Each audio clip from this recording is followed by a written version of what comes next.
Hello दोस्तों, आपका हमारे चैनल पर स्वागत है। दोस्तों, आज की कहानी का नाम है भगवान बचाएगा। तो चलिए दोस्तों, कहानी को प्रारंभ करते हैं। एक समय की बात है, किसी गांव में एक साधु रहता था। वह भगवान का बहुत बड़ा भक्त था और निरंतर एक पेड़ के नीचे बैठकर तपस्या किया करता था। उसका भगवान पर अटूट विश्वास था और गांव वालों भी उसकी इज्जत करते थे। एक बार गांव में बहुत भीषण बाढ़ आ गई। चारों तरफ पानी ही पानी दिखाई देने लगा। सभी लोग अपनी अपनी जान बचाने के लिए ऊंचे स्थानों की तरफ बढ़ने लगे। जब लोगों ने देखा कि साधु महाराज अभी भी पेड़ के नीचे बैठे भगवान का नाम जप रहे हैं, तो उन्हें यह जगह छोड़ने की सलाह दी। पर साधु ने कहा, तुम लोग अपनी जान बचाओ, मुझे तो मेरा भगवान बचाएगा। धीरे धीरे पानी का स्तर बढ़ता गया और पानी साधु के कमर तक आ गया। इतने में वहाँ एक नाव गुजरी।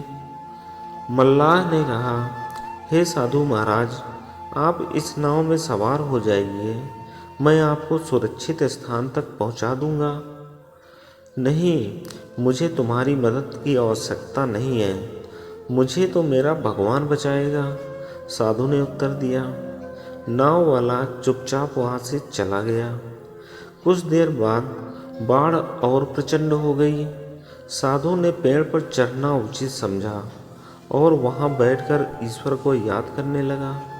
तभी अचानक उसे गड़गड़ाहट की आवाज़ सुनाई दी। एक हेलीकॉप्टर उसकी मदद के लिए आ पहुंचा। बचाव दल ने एक रस्सी लटकाई और साधु को उसे जोर से पकड़ने का आग्रह किया। पर साधु फिर बोला, मैं इसे नहीं पकड़ूंगा, मुझे तो मेरा भगवान बचाएगा।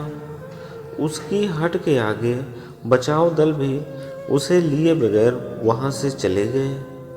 कुछ ही देर में पेड़ बाढ़ की धारा में बह गया और साधु की मृत्यु हो गई।